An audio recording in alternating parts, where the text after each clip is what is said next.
ఇప్పటి వరకు మీ దాసుడు చెప్పిన వాక్యం వారి హృదయాలలో ఫలింపజేయమని కోరుకుంటూ క్రీస్తు నామమున ఈ ప్రార్థన మీకు సమర్పిస్తున్నాం తండ్రి.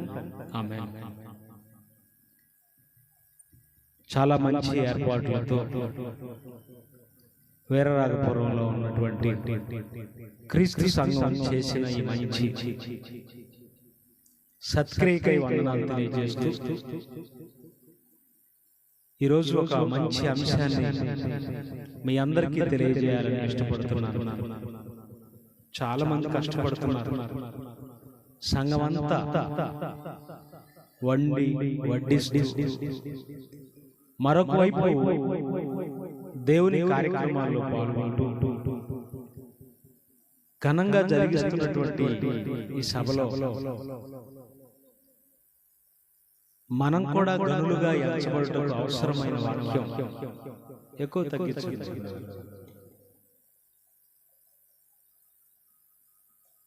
మనం దేనిని బట్టి గనులుగా ఎంచబడతామంటే అది కేవలం దేవుని వాక్యాన్ని బట్టే. మీరందరూ కూడా ఈ సమయాన్ని ఒకసారి మన జీవితాన్ని మన ఆత్మీయ స్థితిలోకి తొలిగి చూసుకోగలిగితే మనం ఏంటో, మన భక్తి జీవితం ఏంటో, ఎందుకు ఈ భక్తిని కొనసాగించాలో, దీనికి ఒక గమ్యం పరమార్థం తప్పక ఉంటుంది కనుక దీనిని మనం ఆలోచించాలి.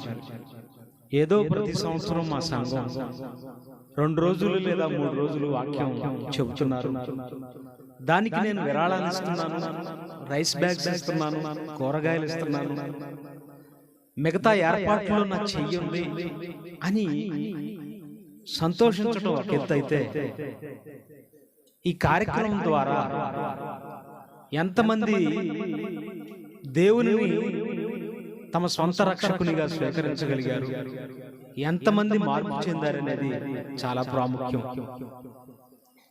ఎప్పటి వరకు మీరు సేవకుని ఆవేదన మీరు విన్నారు. దేవుని వాక్యం అనేది అర్థం. ఈ అర్థం మన ముఖాన్ని చూపిస్తుంది. అది చూపించడమే తప్ప సరి చేయలేదు. అర్థం చూపించగలుగుతుందే తప్ప మీలో ఉన్న లోపాలను సరి చేయలేదు. అది మనమే సరి చేసుకోవాలి. దేవుని వాక్యం కూడా అర్థమే. సభకు రాగానే దేవుని వాక్యం అనే ఈ అర్థం మన ఆత్మీయ స్థితులను కళ్ళకు కనిపించేటట్లుగా చూపిస్తుంది. నీ పరిస్థితి బాగోలేదా, నీ ప్రవర్తన బాగోలేదా, నీ ఆలోచన విధానం సరిలేదా అనేది చూపిస్తుంది. సరి చేసుకోవలసింది మనమే. వాళ్ళు మారాలని ప్రార్థన చేయండి, వీళ్ళు మారాలని ప్రార్థన చేయండి అని వాళ్ళ మీద ఉన్న ప్రేమ చేత మనం అనగలమే గాని అది మీ ప్రేమే కాదని అంటా. కానీ యెహోవా యొద్దకు రావాలి కదా, యెహోవా దొరుకు కాలమందు వెతకాలి కదా. దేవుడే మనల్ని మారిస్తే, మనం ఎలా ఉన్నా మనం ప్రార్థన చేస్తే దేవుడే మారిస్తే యేసుక్రీస్తు వారు భూమి మీదకి రావాల్సిన పని లేదే. అక్కడే కూర్చొని ప్రార్థన చేసేవాడే కదా పరలోకంలో ఉండి. రోజుకు ఒక దేశం గురించి ప్రార్థన చేస్తే 200 రోజుల్లో 200 దేశాలు మారిపోయాయి కదా. మీరు ఆలోచించండి. మరి యేసుక్రీస్తు మనలాంటి శరీరాన్ని ధరించి ఈ భూమి మీదకి ఎందుకు వచ్చాడు? ప్రార్థన చేయొచ్చు కదా అక్కడే కూర్చొని. ప్రార్థన కాదండి, క్రియ. సత్కార్యాలు చేయాలి, సత్య సంబంధమైన పనులను చేయాలి, నలుగురిని కూడగట్టాలి, వీళ్ళందరికీ వాక్యం చెప్పాలి. వాక్యం చెప్పినప్పుడు వాక్యం తమలో ఉన్నటువంటి అంతరంగం దేవునికి వ్యతిరేకమైనదైతే అది సరి చేయబడుతుంది. ఈరోజు ప్రత్యేకించి దేవుని కుటుంబంపై అపవాది ఆధిపత్యం అనే అంశాన్ని మనం ఆలోచిద్దాం. దేవుని కుటుంబంపై అపవాది ఆధిపత్యం. ఆధిపత్యం అనగానే అధికారం, పెత్తనం, మనపై దానికి ఉన్నటువంటి హక్కు అనాలి. దేవుని కుటుంబం మీద దానికున్న అధికారం ఏంటి, దానికున్న పెత్తనం ఏంటి, దానికున్నటువంటి ఆధిపత్యం ఏంటి, ఎవరిది? ఎందుకు ఈ భూమి మీద మానవాళిపై ఎంత క్రోధాన్ని కలిగి ఉన్నాడు? ఎందుకు మనుషుల మధ్య ఎలాంటి వ్యాపకాలను నెలకొల్పి ఒకరినొకరు కాకుండా ఒకరినొకరు ద్వేషించినట్లుగా, ఒకరిపై ఒకరు దుమ్మెత్తి పోసుకునేటట్లుగా ఎందుకు అపవాది అదృశ్య శక్తిగా ఉండి మనపై పెత్తనాన్ని సాగిస్తుంది? ఈ విషయాలన్నీ మనకు అర్థం కావాలి. ఏదో గుడికి వెళతాం, కష్ట సుఖాలు పాస్టర్ గారికి చెప్పి ప్రార్థన చేయమంటాం, ఇంటికి వస్తాం, మన పనుల్లో మనం ఉండిపోతాం. ఇదేనా గుడి వలన మీకు ఒరిగింది? ఇదేనా పాస్టర్ గారి వలన మీకు ప్రయోజనం? ఇంత చిన్నగా ఆలోచిస్తే ఎట్లా చెప్పండి? క్రీస్తు సంఘం అని అంటే, చర్చ్ ఆఫ్ క్రైస్ట్ అంటే వాక్యానికి మంచి పునాది ఉన్న సంఘం అని ప్రపంచంలోనే చాలా పేరు. అర్థమవుతుందా మీకు? క్రీస్తు సంఘం అంటే వాక్యం మీద మంచి పట్టుంటుంది వాళ్ళకి అనేది పేరు. పేరు గొప్ప, ఊరు దెబ్బ అయిపోయింది. అంతేనా? అట్లా ఉండకూడదు. బాగా ఆలోచించండి. వాక్యంలో ఉన్నది అంటే మనం చేయాలి. వాక్యమే ఈ ప్రపంచానికి వెలుగై నడిపించాలి. అది దేవుడు మనకిచ్చాడు. వాస్తవానికి మనం చాలా గొప్పవాళ్ళమేం కాదండి. వాస్తవానికి దారిద్ర్య రేఖ దిగువను బ్రతుకుతున్న వాళ్ళమే. ఏ రోజుకు ఆ రోజు పనులకు వెళితేనే గానీ మన కడుపులు నింపని రోజులు ఎవరో కొంచెం మంది ధనవంతులు ఉన్నారు. తాతల తండ్రులు కూడబెట్టిన ఆస్తితో జల్సాలు చేసేవాళ్ళు, తిరిగేవాళ్ళు. కానీ మనం మాత్రం అలా కాదు. మనం చాలా కడు భేద స్థితిలో ఉన్నాం. కానీ మనకు అందించబడినటువంటి వాక్యం మాత్రం ప్రపంచంలో ఉన్న గొప్పవాడికి అందించబడలేదు. ఇది మాత్రం మీరు గమనించాలి. బిల్ క్లింటన్ తర్వాత చాలా మంది గొప్ప గొప్ప వాళ్ళు బైబిల్ని వేలం వేస్తే, పురాతన బైబిల్ని వేలం వేస్తే కోట్ల రూపాయలు కొనుక్కున్నారు. కానీ వాడు చదివే తీరుకుండా పురాతనమైన బైబిల్ని కోట్ల రూపాయలు కొనుక్కోగలిగారే తప్ప దాన్ని మీలా ఇలా సభల్లో కూర్చొని చక్కగా ఓపెన్ చేసి నా దేవుడు నా కొరకు ఏమి రాయించాడు అని చూసే యోగ్యత వాళ్ళకి లేదు. ఇప్పుడు చెప్పండి, అదృష్టం మీద వాళ్ళ మనదే. ఒకనాడు రాజవంశాల దగ్గర ఉండేది బైబిల్. ఎవరో పెద్ద పెద్ద కుటుంబాల దగ్గర బైబిల్ ఉండేదంతే. కానీ ఈ రోజు మన అందరి చేతుల్లోకి వచ్చింది. అర్థం చేసుకోవట్లేదు. ఈ బైబిల్ గ్రంథంలో దేవుడు, దేవుని పిల్లలు, ఆ పిల్లలను చెడగొట్టే అపవాది పన్నుతున్న పన్నాగాలు, వాటిని తిరిగి కొట్టగలిగిన ఆయుధాలు, వీటన్నిటిని ఎదుర్కొంటూ మనం వీరోచితంగా ఆ పోరాటం చేస్తూ పరలోక వైపు సాగించే మన ప్రయాణం రాయబడింది అక్కడ. అసలు మనకి ఇంతవరకు క్రైస్తవులుగా మారాం, బాప్తిస్మం తీసుకున్నామని తప్ప ఎవరితో యుద్ధం చేయాలి, ఎవరిని ఓడించాలి, ఎవరి పతనాన్ని చూడాలి అనేది మనకి ఇంతవరకు తెలియదు. మన పతనాన్ని చూస్తుంది అపవాది. పతనావస్థలో పరిశుద్ధుని కుటుంబాలని నిన్న అన్నారన్నా, పతనం అయిపోతుంది ఎవరో, మనం పాడైపోతున్నామంట. కానీ ప్రియులారా, ఈ రోజు ఆలోచించాలి, ఎందుకు మన మీద అపవాదికి అంత ఆధిపత్యం వచ్చింది, అంత హక్కు వచ్చింది? అపవాది కన్నదా మనల్ని? అపవాది ఈ లోకాన్ని చేయగలిగిందా? అపవాది ఈ భూమి మీద మానవాళి బ్రతుకుటకు అవసరమైనటువంటి వసతులు కల్పించగలిగిందా? లేదు. అలాంటప్పుడు అపవాది ఎందుకంత ఆధిపత్యం మన మీద వచ్చింది అని అంటే, మనమే ఇచ్చేసాం, మనమే దానికి అధికారం ఇచ్చేసాం, ఏలమని చెప్పేసాం. ఏళ్తున్నాడు వాడు. అందుకనే ఒకసారి ఎఫెసీయులకు రాసిన పత్రికను చూడండి. కుటుంబం, దేవుని కుటుంబం, ఆ దేవుని కుటుంబం మీద అపవాది చలాయిస్తున్న అధికారం మనం ఎవరో తెలుసు. మనకున్నటువంటి స్థాయి ఏంటో ఒకసారి మీరు అర్థం చేసుకోండి ప్రియులారా. చూడండి ఒకసారి ఎఫెసీయులకు రాసిన పత్రిక 3వ అధ్యాయం 14వ వచనం. ఈ హేతువు చేత పరలోకమందును భూమి మీదను ఉన్న ప్రతి కుటుంబం ఏ తండ్రిని బట్టి కుటుంబం అని పిలువబడుచున్నదో బాగా గుర్తుపెట్టుకోండి మీరు. తండ్రిని బట్టి కుటుంబం అనబడుతుంది.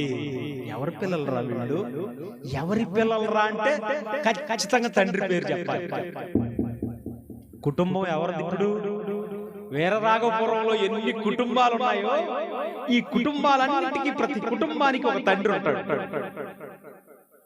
తండ్రి, ఆయనకు భార్యగా ఒక స్త్రీ, వారిరువురి దాంపత్యంలో కలిగిన పిల్లలు, తండ్రి. ఈ భూమి మీద ఉన్న కుటుంబాలన్నింటికి అది రాజ కుటుంబమా, జమీందారీ కుటుంబమా, ప్రధానమంత్రి కుటుంబమా, ఎవరైనా కావచ్చు, ఏ తండ్రిని బట్టి కుటుంబం అని పిలువబడుతున్నదంటే పరలోకపు తండ్రి. తండ్రి అంటే కుటుంబం. తండ్రి ఉన్నాడంటే కుటుంబం ఉంది. భూమి మీద ఉన్న ఈ 830 కోట్ల మంది ప్రజలకు పరలోకమందున్న దేవుడు తండ్రి. గుర్తుపెట్టుకోండి బాగా. తండ్రి కాబట్టే మన కోసం ఇన్ని వసతులు కల్పించాడండి. చికెన్కు రోగాలు, కోళ్లకు రోగాలు వచ్చి నేను చెప్పినా కూడా, నిన్న కూడా అదేనా లేదా ఈరోజు అదే, కోళ్లకు రోగాలు వచ్చి నేను చెప్తే పోయినాయిలేండి, చాలా కాలం ఇది పోయి అంటున్నారు. నిన్న ఒకడు రోగాలు వచ్చినాయండి ప్రతి తినకండి అంటే పోయి అదే లేదండి, ఇప్పుడేం లేదండి అన్నా. రోగాలు వచ్చినాయని తెలిసినా కూడా పరలోకపు తండ్రి మళ్ళా మనకు ఆహారంగా మళ్ళా దాన్ని పంపించాడు. ప్రార్థన చేసుకోండి, ఏం కాదులే, భయపడండి. కనుక మన తండ్రి మీద, మన తండ్రికి మన మీద ఉన్న ప్రేమ పోషిస్తున్నాడు, కాపాడుతున్నాడు. ఇశ్రాయేలీయులను కాపాడువాడు, కునుకడు, నిద్రపోడు. సునీతా విలియమ్స్ వెళ్ళింది 92 రోజులు, సుమారుగా 9 నెలలు ఉందంటండి ఆకాశంలో. ఇంటర్నేషనల్ స్పేస్ స్టేషన్ లో ఆ మరమ్మతులు చేస్తూ, ఆ రిపేరింగ్ చేస్తూ అక్కడే ఉందండి. మధ్యలో ప్రాబ్లం ఏర్పడింది. 9 రోజుల్లో రావాల్సింది 19 రోజుల్లో రావాల్సింది 9 నెలలు అక్కడే ఉందండి. 9 నెలలు అక్కడే ఉందండి. ఎంత దూరం అండి భూమి మీద నుంచి ఆమె వెళ్ళినటువంటి? అంత ఒక 4-5 వేల కిలోమీటర్లు, లేకపోతే 10,000 కిలోమీటర్లు, ఇంత దూరమే. కానీ మనం ఎక్కడి నుంచి వచ్చామో తెలుసా? పరలోకం నుంచి భూమి మీదకి ల్యాండ్ అయ్యామండి మనం. వాళ్ళు సముద్రంలో ల్యాండ్ అయ్యారు. ఈ 19,000 కిలోమీటర్లు, 20,000 కిలోమీటర్ల నుంచి సంబరాలు చేసుకుంటున్నారు, అందరూ సంబరాలు చేసుకుంటున్నారు. పరలోకం నుంచి భూమి మీదకి ల్యాండ్ చేసేది మనం ఎంత సంబరాలు చేసుకోవాలి? మనం ఈ భూమి మీద పుట్టిన ప్రతి ఒక్కళ్ళు గొప్ప వాళ్లే, ఆ తండ్రి పిల్లలే. అయితే ఆ తండ్రి సంతోషాన్ని కొద్ది రోజులు కూడా నిలపలేకపోయారు మనుషులు. భూమి మీదకి వచ్చిన తర్వాత మన ప్రవర్తన, మన నడవడి, మన మాట తీరు, మనం పలకరించే విధానం, వీటన్నిటిని బట్టి దేవుడు సంతోషపడాలనుకుంటే ఆయన్ని చాలా బాధ పెట్టిన వారి దృష్టిలో మనం చేరిపోయాం. ఆయన బాగున్నాడు అనుకుంటున్నారా? ఈరోజు సంతోషంగా ఉంటున్నాడు అనుకుంటున్నారు దేవుడు? మీ కుటుంబంలో 4 పిల్లలు మీకుంటే పెద్దోడు ఎట్లా అయిపోయాడు, చిన్నోడు ఎట్లా అయిపోయాడు, పెద్దమ్మాయి ఎట్లా అయిపోయింది, చిన్నమ్మాయి ఎట్లా అయిపోయింది, ఏంటి వీళ్ళ జీవితాలు ఎలా ఉన్నాయని బాధపడే ఒక తండ్రి, బాధపడే ఒక తండ్రి. పరకాల ప్రభాకర్ గారని ఆమె కుమార్తె 12 ఏళ్ల అమ్మాయి నాగ వైష్ణవి చచ్చిపోయిందని వార్త తెలియగానే గుండెకి చచ్చిపోయాడండి. పెద్ద వ్యాపారవేత్త, కోట్ల రూపాయలు ఉన్నాయి. తన కుమార్తె ఇలా చనిపోయిందని తెలియగానే గుండె ఆగిపోయిందండి. ఈ భూమి మీద ఈ మానవ దేహం ప్రతినిత్యం శబ్దం చేస్తూ మానవాళిని నడిపిస్తున్నటువంటి అవయవం గుండె. ఒక్కసారికి ఆ వార్త ఎంత ఎఫెక్ట్ కొట్టిందంటే గుండె ఆగిపోయిందండి, కుప్పగూలి చచ్చిపోయాడు. ఇదే మీరు ఆలోచించగలిగితే పరలోకమందున్న తండ్రి ఆయనకి కూడా గుండుంటే ఈ పాటికి ఎప్పుడో అయిపోను. కానీ ఆయన ఆత్మగా ఉన్నాడు గనుక భూమి మీద ఉన్న ఈ 800 కోట్ల మంది బాధలు వీళ్ళు పెడుతున్నటువంటి వేదన ఆవేదనని అనుభవిస్తూ జీవోత్సవంలో ఉన్నాడంటే మీరు ఒకసారి ఆలోచించండి. ఆయన మిమ్మును గూర్చి చింతించుచున్నాడు అని ఉంది బైబిల్లో. ఆయన మిమ్మును గూర్చి చింతించుచున్నాడు. కళ్ళ నిండా నీళ్లే ఆయనకి. ఎవరు వింటారు నా మాట? నేనా వాళ్ళకి ఎలా ఉన్నానో తెలుసా? ఏదో పండగలో సంతోషపడటానికి ఒక ఆస్కారంగా పడే ఒక సమయంగా భావిస్తున్నారు. ఏమి కేకమో, ఏమి ఆనందం! మీటింగ్లు అంటే ఏంటి? ఏదో తిరణాలకు వెళ్ళినట్టు, జాతరకి వెళ్ళినట్టు వస్తున్నారు. లేచేవాళ్ళు లేస్తారు, కూర్చునేవాళ్ళు కూర్చుంటారు. ఈలోగా మళ్ళీ ఈ భక్తులకి ఎక్కడ నీళ్ళు అయ్యి దాహం అడ్డం పడతారేమో క్యాన్ తీసుకొని తిరిగేవాళ్ళు కదా. మరి నరకంలో ఈ ఫెసిలిటీస్ లేవు కదా. ఆలోచించండి ఒకసారి. గంట మొదటగా నిలబడి వాక్యం వినలేని మనకి ఆ పరలోకమందున్న దేవుడు తండ్రి అని చెప్పుకోవటం చాలా నామూషిగా ఉంటుంది. చాలా నామూషిగా ఉంటుంది.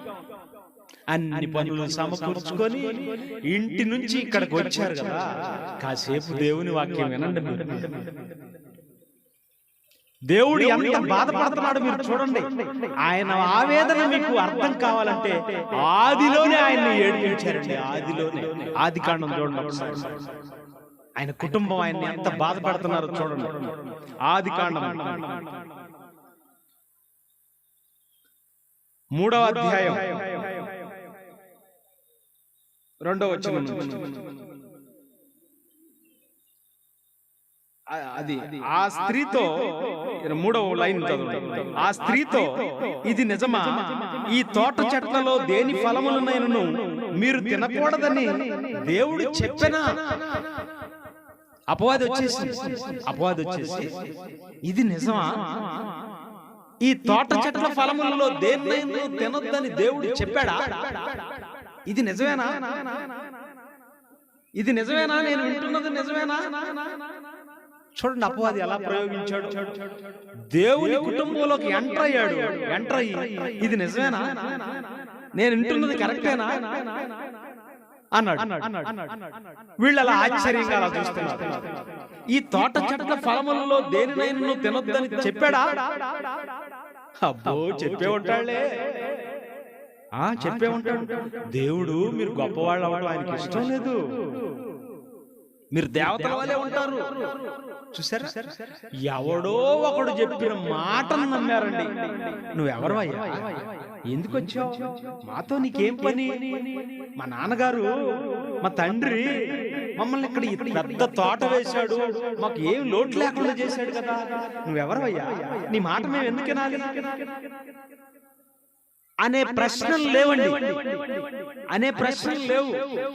ఎవడో పరాయి వాడు వచ్చి చెప్పటం, ఆ మాట వినటం, వాడు చెప్పిన ప్రకారం చెయ్యటం అసలు దేవుణ్ణి ఎంత ఆవేదన గురి చేసిందో తెలుసా?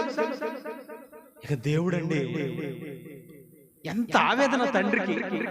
ఒక కుటుంబంలో తండ్రి, బాగా గుర్తుపెట్టుకోండి అమ్మా స్త్రీలారా, గుర్తుపెట్టుకోండి, మగవాళ్ళ వెనుకున్నటువంటి అగ్నిపర్వతం మీకు తెలియదు.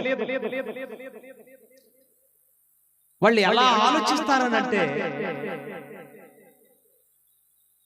ఏదో కుటుంబ బాధ్యత అంతా మీకే ఉన్నట్టు తెగ ఫీల్ అయిపోతా ఉంటారు.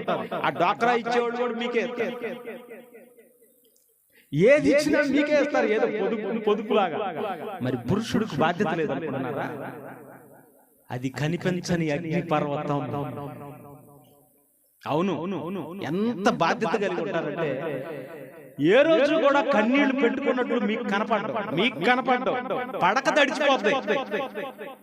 నిద్రపోయేటప్పుడు పడక తడిచిపోద్ది ఆయన కన్నీళ్లతో. ఎందుకంటే భార్య ముందు, పిల్లల ముందు ఎప్పుడు ఏడవడం. ఎందుకంటే పిల్లలే ఆయనకి, భార్యే నేను ఎలా కాపాడాలి, వీళ్ళ కష్టం రాకుండా చూసుకోవాలని ఆ కష్టాన్నంతని ఆయన దగ్గర మిగుతాడే తప్ప ఏ రోజు బయట పెట్టలేదని మీరు మాత్రం అర్థం చేసుకోగలరా ఏంటి? అది లేదు. ఇప్పుడు అంటున్నాడు చూడండి, ఏమంటున్నాడు చూడండి, అంత బాగా ఆన్సర్ చేస్తుందో చూడండి. 4వ వచనం, అందుకు సర్పము, మీరు చావనే చావరు, ఏలయనగా మీరు వాటిని తినుదినమున మీ కన్నులు తెరవబడతాయి, మీరు మంచి చెడ్డలను ఎరిగిన వారై దేవతల వలె ఉందురని దేవునికి తెలియనని స్త్రీతో చెప్పగా, అంటే దేవుణ్ణి నేరస్తుడిగా చేసి చూపిస్తుందండి. అంతేగా, ఒకడు దగ్గర అవ్వాలంటే మరొకడు ఏం చేయాలి? చెడ్డ చేయాలి. అది ఇప్పుడు ఈ రోజు జరుగుతున్న ట్రెండ్. నేను దగ్గర అవ్వాలనుకోండి, ఇంకొకడిని చెడ్డ చేస్తే గాని నేను దగ్గర అవ్వాలి. ఇప్పుడు అపవాది వేసిన తొలి ట్రిక్ అదే. ఏంటి ఎంత చేశాడా? అబ్బా అబ్బా, మీ కన్నులు తెరవబడే కదా, దేవతల వల్లే ఉంటారు కదా, అయ్యో ఇట్లా జరిగిందా అనేసి ఇంక వీళ్ళు ఏం ఆలోచించలేదు, పోయారు, తెంచుకున్నారు, తిన్న తర్వాత దేవుని రియాక్షన్ ఎట్లా ఉందో మీరు ఒకసారి చూడండి. ఎలా ఉందో చూడండి. 9వ వచనం, దేవుడైన యెహోవా, చూడండి 8వ వచనం, చల్లపోటను ఆదామును అతని భార్యయు తోటలో సంచరించుచున్న దేవుడైన యెహోవా స్వరము విని దేవుడైన యెహోవా ఎదుటికి రాకుండా తోట చెట్ల మధ్యను దాగుకొనగా, బంధం తగ్గిపోయింది. వాళ్ళ దేవుడికి మనుషులకు మధ్య ఉన్నటువంటి దూరం పెరిగిపోయింది. ప్రతిరోజు చల్లపోట ఆయన స్వరం విని నానా నానా నానా అని దగ్గరకు వచ్చేవాళ్ళు, దూరం పెరిగిపోయింది. ఆయన స్వరం విని దగ్గరకు రావట్లేదు, భయం వచ్చేసింది. కొత్త లక్షణాలు ఇవన్నీ, కొత్త లక్షణాలు.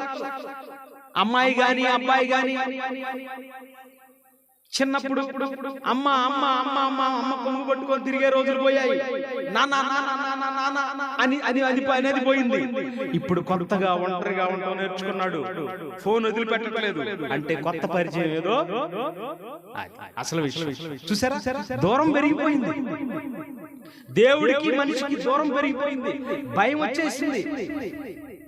కొంతమంది పిల్లలు తల్లిదండ్రులు చూడగానే పక్కన పెట్టేస్తారు. అంటే అప్పటిదాకా ఏదో చెడు చూస్తున్నాడు, తల్లిదండ్రులు రాగానే పక్కన పెట్టేస్తారు. అంటే ఏంటి అర్థం? భయం వచ్చేసి, తప్పు చేస్తున్నాడు కదా, భయం వచ్చేసి.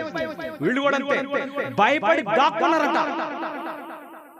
కొత్త లక్షణాలు చూశాడు దేవుడు. వీడేంటిరా, ప్రతిరోజు నా స్వరం వినగానే నాన్న అని వచ్చేవాడు, దూరంగా వెళ్ళిపోయాడు, పైగా పడి దాక్కున్నాడు. ఆదాము ఎక్కడున్నావయ్యా నువ్వు అన్నాడండి దేవుడు. ఆదాము 9వ వచనం, దేవుడైన యెహోవా ఆదామును పిలిచి, నీవు ఎక్కడ ఉన్నావనెను. ఎక్కడున్నావు? ఏంటి ఇలా చేసావు? నా కలలు, నా ఆశయాలు, నా ప్రేమ మీద నీళ్లు జల్లేవు కదా, గుండెల్నిండా పెంచుకున్న నా ప్రేమ మీద నా ఆశల్ని ఆవిరి చేసావు కదా. ఆదాము, ఎక్కడున్నావయ్యా? అందుకతడు, నేను తోటలో నీ స్వరము విన్నప్పుడు దిగంబరిగా ఉంటుంది గనుక భయపడి దాక్కున్నానయ్యా. భయపడ్డావా? దాక్కున్నావా? నా స్వరం వింటే నీకు భయం వచ్చేసిందా? నా స్వరం వింటే నీకు భయం రాకూడదురా, ప్రేమ కలగాలి. నా స్వరం వినగానే నీకు భయం ఎందుకు వచ్చింది? దాక్కోవాల్సిన పరిస్థితి ఎందుకు వచ్చింది? ఎవడురా ఈ పరిస్థితి తీసుకొచ్చింది? ఎవడురా? ఇదిగో వచ్చాడు, చెప్పాల్సిన మాయ మాటలని చెప్పాడు. వాటికి లోబడిపోయావా? నాన్న తప్పైంది నాన్న, నాకు ఎంత మోసగాడని తెలియదు, తప్పైపోయింది, నీ కాళ్ళ మీద పడతాను, పడలేదు. ఏమన్నాడు తెలుసా? నువ్వు నాకు తోడుగా ఉంటుందని, నా ఈ జీవిత ప్రయాణంలో నాకు సహకారి అయి నడుస్తుందని తోడునిచ్చావు కదా నాయన. ఆ తోడు ఈ పని చేసిందయ్యా. తోడు దగ్గరికి నువ్వేంటమ్మా నేను ఏం చేయలేదు, మా ఆయన ఏం చేయలేదు, కానీ పాన్ చేసింది పని. ఇలా అందరూ ఒకళ్ళ మీద ఒకళ్ళు చెప్పుకున్నారు. దేవుని ఆశలన్నిటినీ పాడు చేశారు. తొలిగా కల్మషమైన భావాలను ఆ కుటుంబంలోకి చొప్పించింది అపవాది. ఆ రోజు మొదలండి దేవుని కుటుంబంపై అపవాది ఆధిపత్యం సాగించడం ప్రారంభమైంది. ఆ రోజు మొదలుపెట్టింది, ఈ రోజు కాదు. ఆ రోజు నుంచి దాని హవా కొనసాగుతూనే ఉంది. ప్రతి తరం మీద, ప్రతి ఊరు మీద, ప్రతి దేశం మీద దాని పై చేయ ఉన్నది. దాని పై చేయ. యేసుక్రీస్తు ఎందుకు వచ్చాడు తెలుసా ఈ భూమి మీదకి? ప్రార్థన నేర్పించయ్యా, మాకు ప్రార్థన నేర్పించయ్యా అంటే ఏం ప్రార్థన నేర్పించమంటారు? మీకు ప్రార్థించే విషయాలే మర్చిపోయారు. ప్రయాణాల కొరకు ప్రార్థించమంటారు, పిల్లల కొరకు ప్రార్థించమంటారు, ఉద్యోగాల కోసం ప్రార్థించమంటారు. అసలు మీకు ఈ అర్థం కాని సబ్జెక్ట్ ఉంటుంది. ఏంటో తెలుసా? పరలోకమందున్న మా తండ్రి అని పిలవండి దేవుణ్ణి. దేవుడు దేవుడు అని ఆయన దూరంగా పెట్టకండి, తండ్రి అని పిలవండి అని ప్రారంభించాడు ప్రార్థన. నీ రాజ్యం రావాలయ్యా, నీ నామం పరిశుద్ధపరచబడాలి, ప్రార్థించండి. భూమి మీద నీ రాజ్యం రావాలని ఆ రోజు ప్రార్థించారంటే ఎవరి రాజ్యం అమల్లో ఉంది? ఎవరి చట్టం కొనసాగుతుంది? అపవాది చట్టం కొనసాగుతుంది. అపవాది పాలన కింద ప్రజలంతా నడుస్తున్నారు కనుక నీ రాజ్యం రావాలయ్యా అన్నారు. చూసారా? యేసుక్రీస్తు అంటే మనకు అర్థం కావట్లా. యేసుక్రీస్తు అంటే దారి తొలగిన ప్రతి మనిషిని సరైన దారిలో పెట్టడానికి సకాలంలో వచ్చాడు. 2000 సంవత్సరాల క్రితం వచ్చాడు ప్రజలను ఎడ్యుకేట్ చేయడానికి. ఆలోచించండి ఒకసారి. పరలోకమందున్న మా తండ్రి, ఆయన ఎవరో కాదు, మన తండ్రి. ఆ తండ్రి ఆశలు నెరవేర్చండి, ఆ తండ్రి ఆశలు నెరవేర్చండి. ఆయన మంచిగా లేడు, ఆయన బాధల్లో ఉన్నాడు, మిమ్మల్ని బట్టే అని మొదలు పెట్టాడు. అందుకనే సేవకులు చెప్పారు కదా, ఏంటి అపవాది చేస్తున్న పని ఏంటో మీరు ఒకసారి చూడండి. యోహాను సువార్త 8వ అధ్యాయం. యోహాను సువార్త 8వ అధ్యాయం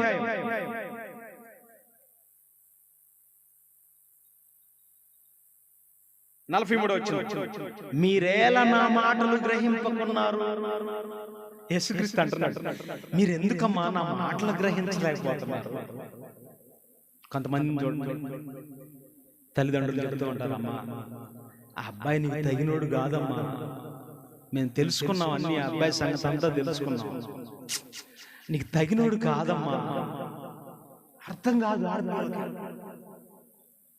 ఆ అమ్మాయి నీకు సరైనది కాదురా అని తండ్రి చెబుతున్నాడు. అర్థం కాదు అడిగి. యేసుక్రీస్తు కూడా భూమి మీద కొంచెం చెబుతున్నాడు, మీరేలా నా మాటలు గ్రహింపుకున్నారు? మీరేలా నా మాటలు గ్రహింపుకున్నారు? మీరు నా బోధ విననేరకుండుటను బట్టియే కదా మీరు మీ తండ్రి యొక్క అపవాది సంబంధులు. మీరు యేసుక్రీస్తు చెప్తున్నాడు ఆనాటి సమాజంతో, ఆనాడున్న ప్రజలతో, మీరెవరో తెలుసా? మీ తండ్రి యొక్క అపవాది సంబంధులు అన్నాడు. మీ తండ్రి ఎవరో? యేసుక్రీస్తు వచ్చే కాలానికి ఈ సమాజానికి తండ్రి అయిపోయాడా? తండ్రిలా ఉన్నాడా? తండ్రి స్థానం ఇచ్చేశారా? తండ్రి అయిపోయాడంటే అయిపోయాడు. మీరు మీ తండ్రి యొక్క అపవాది సంబంధులు. సంబంధం వాడితోనే పెట్టుకున్నారు. సంబంధం పెట్టేసుకున్నారు వాడితోనే అన్ని లావాదేవీలు, వాడితోనే మాట మంతి, వాడితోనే పనులు, అన్ని వాడైపోయారు. ఈ ప్రతి బుర్ర నిండా కూడా వాడి ఆలోచనలే. ఇంకా చెప్పండి అక్కడ. మీరు మీ తండ్రి యొక్క అపవాది సంబంధులు, వాని యందు సత్యమే లేదు, వాడు అబద్ధమాడునప్పుడు తన స్వభావమును అనుసరించే మాట్లాడును, వాడు అబద్ధికుడును అబద్ధమునకు జనకుడై ఉన్నాడు. నేను సత్యమునే చెప్పుచున్నాను గనుక మీరు నన్ను నమ్మరు. వాడు ఆది నుండి నరహంతకుడు. వాడు ఆది నుండి మీకు తండ్రి అయినాడు. ఇప్పుడు తండ్రి అయ్యాడు కదా అపవాది. వాడు ఆది నుంచి నరహంతకుడు. తండ్రి అంటే కాపాడాలి, తండ్రి అంటే క్షేమాన్ని ఇవ్వాలి. వాడు నరహంతకుడు అంట. నరహంతకుడు. ఏంటండి నరహంతకుడు అంటున్నారు? ఏమన్నా కనపడుతున్నాడా? ఎక్కడన్నా అపవాది కనపడుతున్నాడా? వాడు నరహంతకుడు అంట. నరహంతకులుగా మార్చేశాడంట అందరు. ఈ మధ్యకాలంలో మీరు చూస్తున్నారు, అమ్మో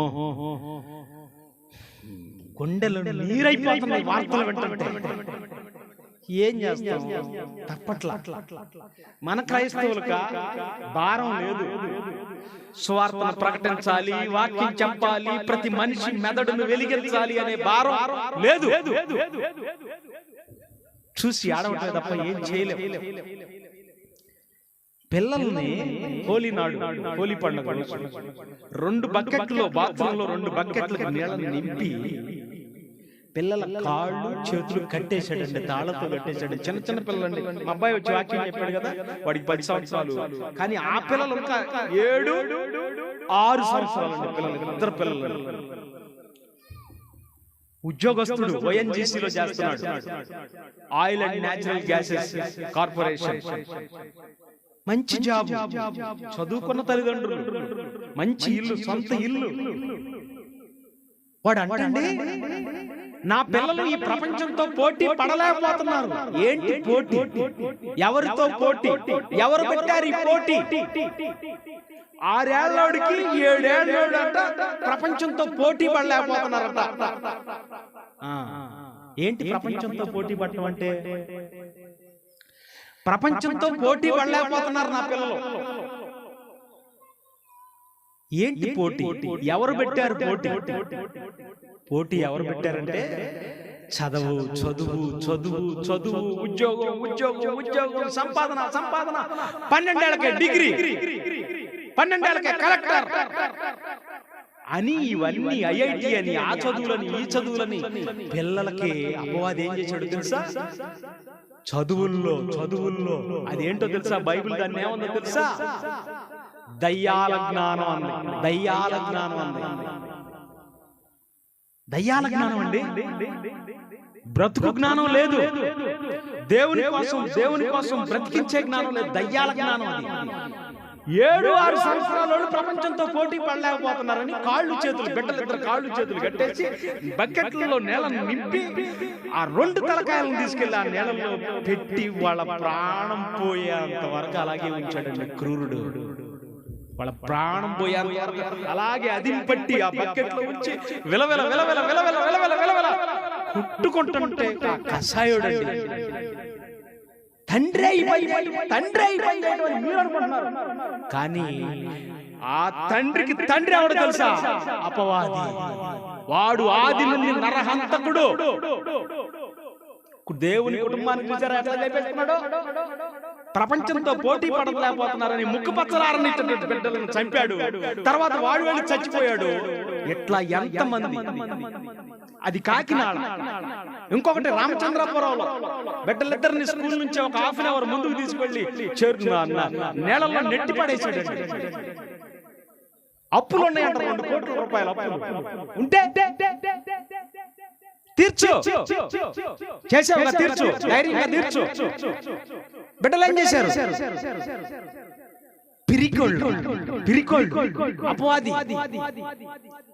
ఇంద్రియ నిగ్రహం కలిగిన ఆత్మనే ఇచ్చాడు దేవుడు మన తండ్రి. మనకి సాధించురా, గెలిచి సాధించు, బ్రతికి సాధించని దేవుడు చెప్పాడు. చావండ్రా అని ఈ సమాజాన్ని అంతటిని ఖాళీ చేస్తున్న అపవాది. వాడు ఆది నుండి నరహంతకుడు. ఎందుకంత ఆధిపత్యాన్ని సాధించాడంటే వాడు ఆది నుండి నరహంతకుడు. తండ్రి కాదు, తండ్రిలా వీళ్ళందరుకుంటున్నాడు. నువ్వు ఏదైనా సాధించకపోతే చచ్చిపో, చంపే క్రూరత్వాన్ని పెంచాడు. అందుకని చూడండి ప్రియమైన దేవుని పిల్లలారా, అపవాది ఎలా ఆధిపత్యాన్ని కొనసాగించగలుగుతుందంటే చూడండి మీరు ఒకసారి. అపోస్తలుడైన పౌలు గారు తిమోతికి రాసిన 2వ పత్రిక 3వ అధ్యాయం 1వ వచనం. అంత్య దినములలో అపాయకరమైన కాలములు వచ్చునని తెలుసుకొనుము. ఎలాగనగా మనుష్యులు స్వార్థప్రియులు. మనుష్యులు కాదు వీళ్ళు, దేవుని పిల్లలు కాదు, అపవాది పిల్లలైపోయారు. మనుష్యులు స్వార్థప్రియులు. స్వార్థాన్ని ప్రేమించేవాళ్ళు స్వార్థం, అన్నదమ్ముల మధ్య స్వార్థం, అక్క చెల్లెల మధ్య స్వార్థం, తల్లి బిడ్డల మధ్య కూడా స్వార్థం. చాలా మంది చెప్తూ ఉంటారు, మా అమ్మ అండి మాకు స్థలం ఎక్కువ ఇవ్వలేదండి, మా నాన్న అండి మాకు రావాల్సింది కాకుండా చేశాడండి. ఆ పిల్లలు రోజు బాధపడతానే ఉంటారు, రోజు బాధపడతానే ఉంటారు. స్వార్థ ప్రియులు, స్వార్థంతో నిండిన వారు మనుషులంట, స్వార్థ ప్రియులట. నాకేంటి నాకేంటి పోతూ పోతూ పోతూ పోతూ ఎవడైనా ప్రమాదంలో పడితే వాడిని ఫోటో తీసే పనిలో ఉన్నారు కానీ సహాయపడే పనిలో లేదు. ఆ ఫోటో అయినా ఎందుకు, వ్యూస్ పెరుగుతాయి అంట, వ్యూస్ పెరుగుతాయి అని చెప్పేసి ఫోటో తీసే పనిలో ఉన్నారు కానీ ఎవడు సహాయపడే పనిలో లేరని. రోడ్డు మీద నడ్డు రోడ్డు మీద హైవే మీద హత్య చేస్తున్నారండి, హైవే మీద హత్య. భార్య భర్త కారులో వెళ్తున్నారు, కారు నాపేశారు, కారు నాపేశారు.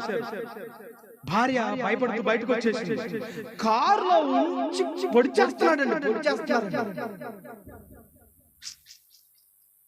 అమ్మో, ఈ పరిస్థితులన్నీ ఎందుకు వచ్చినాయో తెలుసా? దేవుని జ్ఞానం లేకపోవటం అంటే. సాటి వ్యక్తి నా సహోదరుడు, వాడికి కూడా భూమి మీద బ్రతికే హక్కును దేవుడు ఇచ్చాడు, వాడి ప్రాణాన్ని మనం ఆయుధంతో తీయకూడదు, ఎవరిని బాధ పెట్టకూడదు, ఎవరికి హాని చేయకూడదు అనే ఆలోచన ఈ దుష్టత్వంతో నిండిన వాళ్ళలో లేదు. రాక్షసులు రాక్షసులు చూడండి ఒకసారి, ఏమండి, ఎలాగనగా మనుషులు స్వార్థ ప్రియులు, అది ధనాపేక్షులు, డబ్బును ఆశించి ప్రాణాలు తీసేస్తున్నారు. ధనాపేక్షులు, బెంకములాడువారు, అహంకారులు, దోషకులు, తల్లిదండ్రులకు అవిధేయులు, కృతజ్ఞత లేనివారు, అపవిత్రులు, అనురాగ రహితులు, అనురాగం లేనివాళ్ళు, అతిద్వేషులు, అపవాదకులు, అజితేంద్రియులు, క్రూరులు, సజ్జన ద్వేషులు, ద్రోహులు, మూర్ఖులు, గర్వాంధులు, దేవుని కంటే సుఖానుభవమును ఎక్కువగా ప్రేమించువారు, పైకి భక్తి గలవారి వలె ఉండి దాని శక్తిని ఆశ్రయించని వారయ్యుందురు, ఇట్టి వారికి విముఖుడవై ఉండుము. విడిచిపెట్టాలంట, ఇలాంటి వాళ్ళకు విముఖుడవై ఉండు. నీ మార్గాన్ని నువ్వు వేయి, నువ్వు దేవుని మార్గాన్ని వేయి. కనుక అపవాది ఏం చేశాడనంటే, లోకమంతా దుష్టుని యందున్నది. లోకమంతా ఎవరి కింద ఉందట? దుష్టుని యందున్నది. ఎందుకుంది దుష్టుని యందు? అధికారం ఇచ్చేశారండి, దానికి అధికారం ఇచ్చేశారు. 2000 సంవత్సరాల క్రితం యేసుక్రీస్తుని ఏమన్నా తెలుసా అపవాది? యేసుక్రీస్తుని ఏమన్నా? ఈ లోక రాజ్యముల మహిమ నాకు అప్పగింపబడింది. యేసుక్రీస్తుతో చెబుతుంది, కొండ మీద తీసుకెళ్ళింది, ఆయన దేవాల పర్వత శిఖరాన్ని నిలబెట్టింది, చాలా ఎత్తుకు తీసుకెళ్లిపోయింది. ఎత్తుకు తీసుకెళ్లిపోయి 40 రోజుల నుంచి ఏం ముట్టలేదు కదా. మనోళ్ళు ఈరోజు ఎట్లా ఉన్నాయి, వేషాలు వేస్తున్నారు చూసారు. 40 రోజులు ఆయన ఏమీ తినలేదండి, 40 రోజులు ఏమీ తినలేదు. తినకుండా ఆయన ఉంటే వెళ్ళి, ఏంటయ్యా యేసు ఇంత ఆకలి కొని ఉన్నావు, చిక్కిపోయావేంటి? అయ్యో పాపం, అయ్యో పాపం, మరి 4 రొట్టెలు తీసుకొచ్చి ఇవ్వచ్చుగా.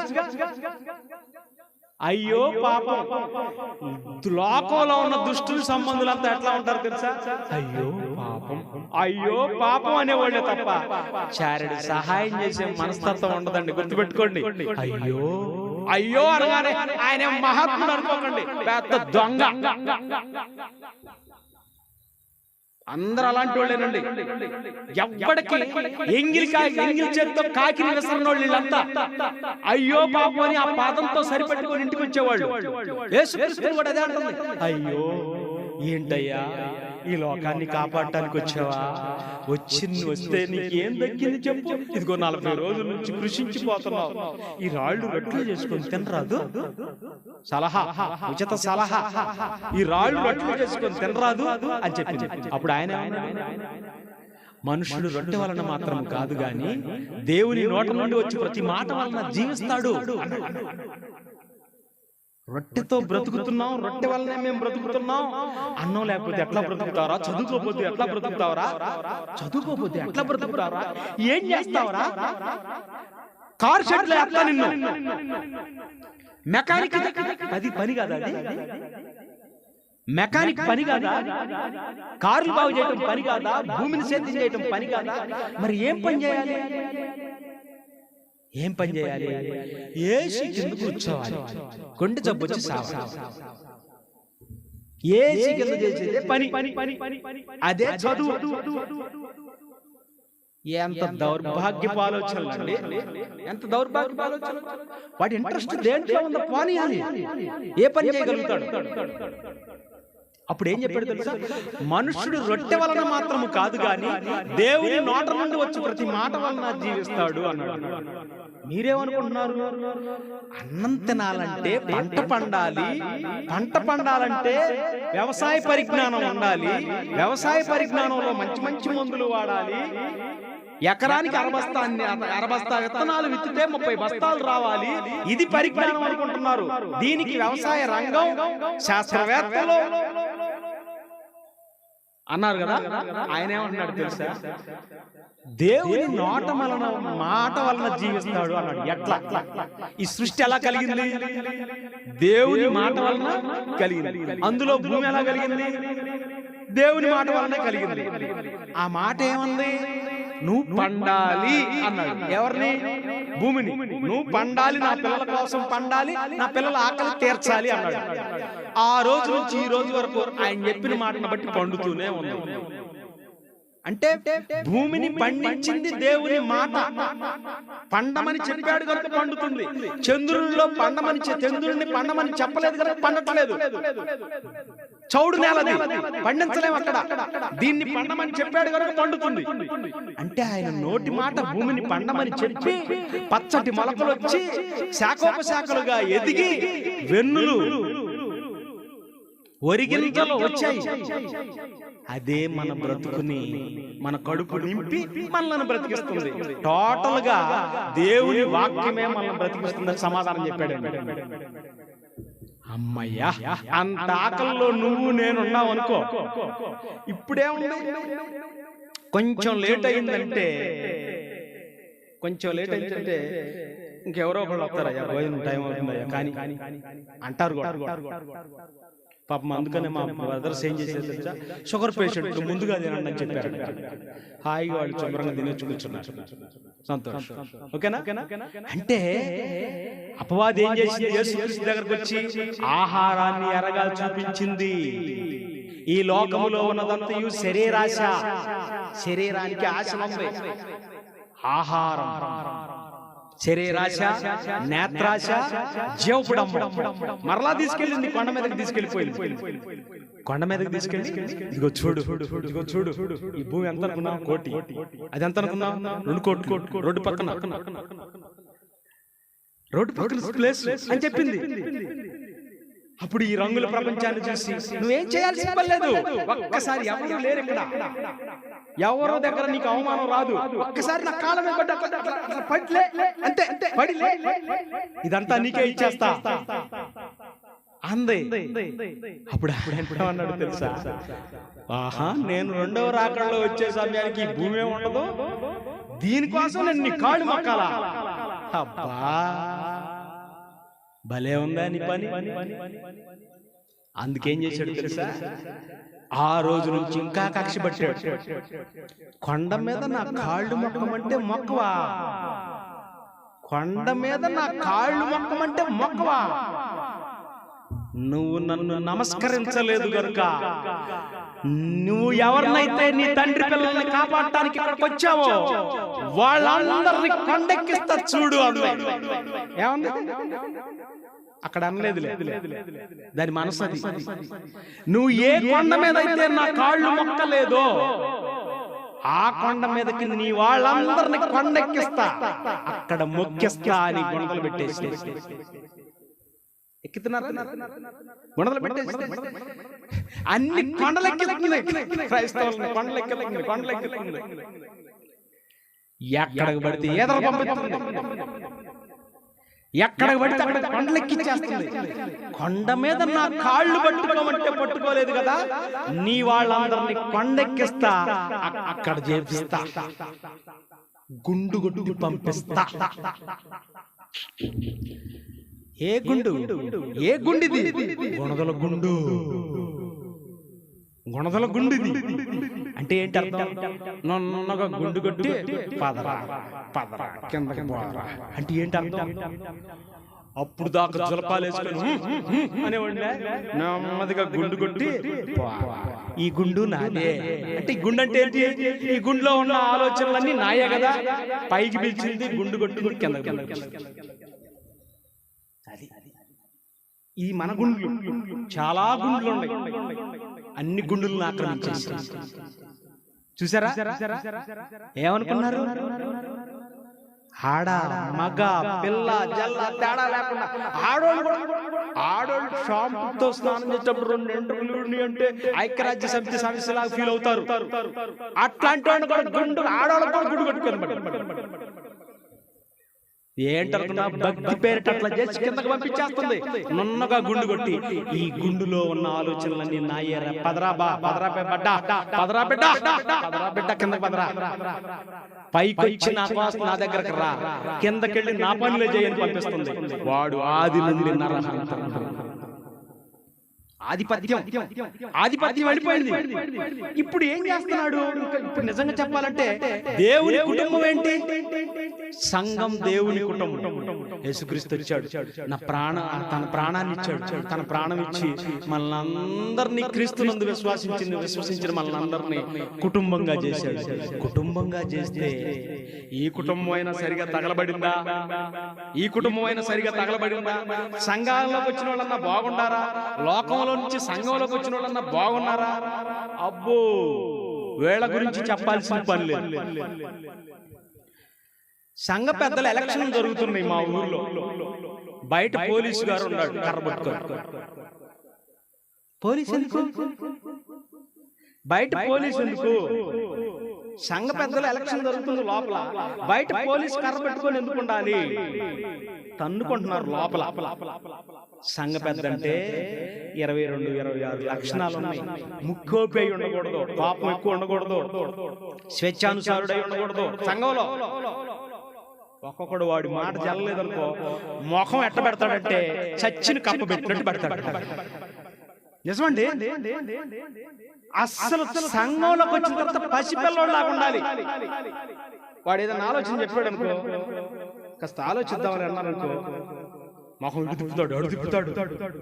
ఇవన్నీ ఎవరి లక్షణాలు తెలుసా? అపవాది లక్షణాలండి. మీరేమనుకుంటున్నారు?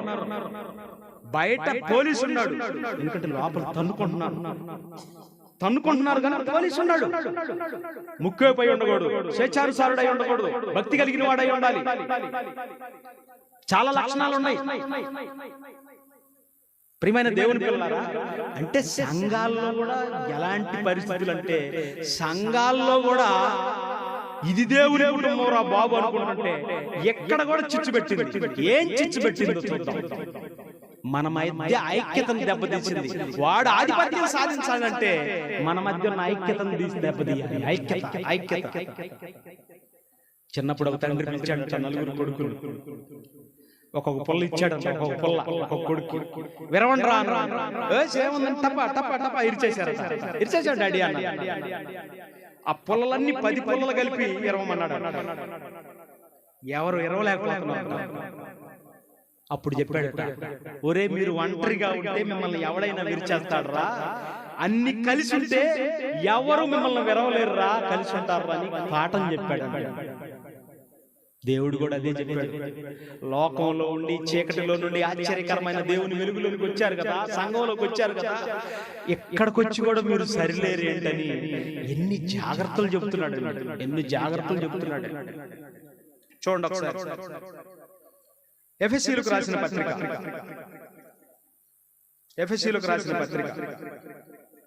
4వ అధ్యాయం 1వ వచనం. కాబట్టి మీరు సమాధానమను బంధం. ఏం బంధం అది? అది సమాధానమే బంధం. సమాధానం అంటే రాజీ. ఒక మనిషి ఏదన్నా ఒక మాట చెప్తున్నాడు అనుకో, వింటాం, విని సరేలే ఓకే సరే కానీ అనే మాట బాగుంటుంది. అంతటితో అను, అక్కడే అను. బయటకు వచ్చి ఏం ఆలోచన అంటే ఏమన్నా బుర్రండ ఆలోచన అని ఇంకొకడు చెప్తాడు, వీడితో బాలీడు. సమాధానమును బంధము చేత ఆత్మ కలిగించు ఐక్యమును కాపాడుకొనుట యందు శ్రద్ధ కలిగిన వారై. శ్రద్ధ, ఐక్యతను కాపాడుకోవడానికి శ్రద్ధ ఉండాలి. శ్రద్ధ కలిగిన వారై ప్రేమతో ఒకరినొకడు సహించుచు. అబ్బో ఎంత బాగుందండి! సమాధానం అనే బంధం చేత ఆత్మ కలిగించే ఐక్యతను కాపాడుకోవటంలో శ్రద్ధ. రెండో వాడు చెప్పే మాట వినకూడదు. సంఘంలో ఉన్నవాడు ఒకళ్ళకొకళ్ళు ప్రేమ కలిగి ఉండాలి. ఒకళ్ళొకళ్ళు అర్థం చేసుకునే ఉండాలి. ఇక్కడ మాట తీసుకెళ్ళి అక్కడ చెప్పడం, అక్కడ మాట తీసుకెళ్ళి ఇక్కడ చెప్పడం, తంటాలు పెట్టుకునేవాడుగా ఉండకూడదు. సమాధానమును బంధం చేత ఆత్మ కలిగించు ఐక్యమును కాపాడుకుంటూ ఎందుకు శ్రద్ధ కలిగిన వారై ప్రేమతో ఒకరినొకడు సహించుచు మీరు పిలువబడిన పిలుపుకి తగినట్లుగా. ప్రేమతో ఒకరినొకడు సహించుకోవాలంట. ఒకరినొకడు సహించుకోవాలంట. అంటే నీకు ఇబ్బంది, మనసుకు ఇబ్బంది పెట్టే పని సంఘంలో ఎవరైనా చేసినా సహించుకో. నీకు నువ్వే బాధపడే తప్ప దాన్ని వెల్లడి చేయకూడదు. ఇది కావాలంటే ఎంత విశాలమైన హృదయం ఉండాలి, ఎంత వాక్యాన్ని నింపుకుంటే గానీ ఈ ప్రవర్తన రాదు. చెప్పండి. వాక్య బైబిల్ అంటే ఊరికి ఉందనుకుంటున్నారేంటి? బైబిల్ అంటే ఎవరికి అంతు చిక్కని ఒక గొప్ప వ్యక్తిత్వం మీ సొంతం అవుతుంది. ఏం చిన్న అబద్ధాలు ఆడలేదండి ఆయన. చుట్టమానాడండి నెల నుంచి. యేసుప్రభు పరలోకం నుంచి వచ్చింది అందుక నువ్వు చుట్టమానేస్తామని వచ్చాడు. ఎంత తిక్కల మాటలండి ఇవన్నీ. ఇవి కాదు అసలు మనం క్రీస్తు స్వారూప్యంలోకి రావాలి. ఇవన్నీ చూడండి. ప్రేమతో ఒకరినొకడు సహించుచు మీరు పిలువబడిన పిలుపుకు తగినట్టుగా దీర్ఘశాంతముతో కూడిన సంపూర్ణ వినయముతో సాత్వికముతో నడుచుకోవాలి. సంపూర్ణ వినయంతో దీర్ఘశాంతముతో కూడిన అంటే మనిషి ఎట్లా ఉండాలి తెలుసా? ఎప్పుడు శాంతం కలిగి ఉండాలంట. శాంతం, దీర్ఘశాంతముతో కూడిన సంపూర్ణ వినయముతో సాత్వికంతో నడుచుకోవాలి సంఘం. కానీ సహోదరుల మధ్య తేడా చూడండి. అది ఎలా ఉంటుందో మత్తయి సువార్త. ఇలా సహోదరుల మధ్య గొడవ పెట్టడం వల్లనే అపవాది మనపై పై చేయి సాధించింది. మత్తయి సువార్త 7వ అధ్యాయం చూడండి ఒకసారి. మత్తయి సువార్త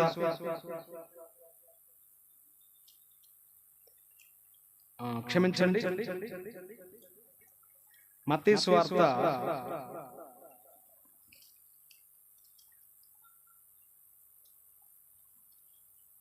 5వ అధ్యాయం.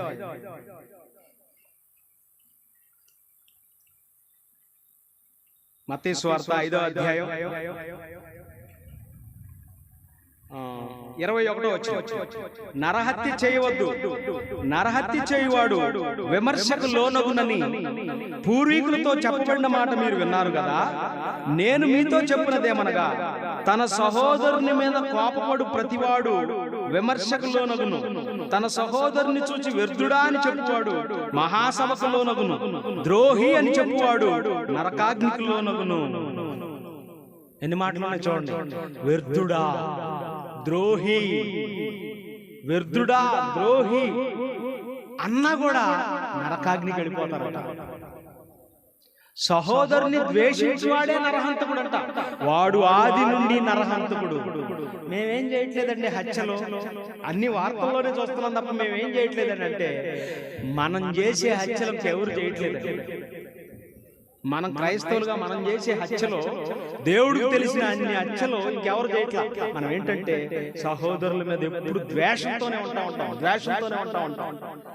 తన సహోదరుని ద్వేషించేవాడు నరహంతకుడు. మనం అదే స్థితిలో ఉన్నాం. కాకపోతే మనం ద్వేషించే ద్వేషానికి రక్తం ఒక్కటే బయటపడలేదు, కానీ అన్ని బయట చూడండి. ఇప్పుడు ఏమంటున్నాడు? కావున నీవు బలిపీఠమునొద్ద అర్పణము అర్పించుచుండగా నీ మీద నీ సహోదరునికి విరోధమేమైనను కలదని అక్కడ నీకు జ్ఞాపకం వచ్చిన ఎడల అక్కడ బలిపీఠము ఎదుటనే నీ అర్పణము విడిచిపెట్టి మొదట వెళ్లి నీ సహోదరునితో సమానపడము, అటు తరువాత వచ్చి నీ అర్పణ అర్పించు. నువ్వు అర్పణ ఇవ్వడానికి వెళ్ళావు దేవుడికి మంచి మనసుతో. మీరే అనుకోండి, ఈ మీటింగ్లకి ఏదో ఒకటి ఇవ్వాలని వచ్చారు. ఒక 10 కేజీలు కందిపప్పు ఇవ్వడానికి వచ్చారు, పాస్టర్ గారి దగ్గరకు వచ్చారు అనుకోండి. 10 కేజీలు తీసుకొని వచ్చారు. ఇచ్చేటప్పుడు వెంటనే మీకు మీ ఇంటి పక్కన ఉన్న వాళ్ళతో మీకు గొడవ ఉన్న సంగతి జ్ఞాపకం వచ్చేసింది.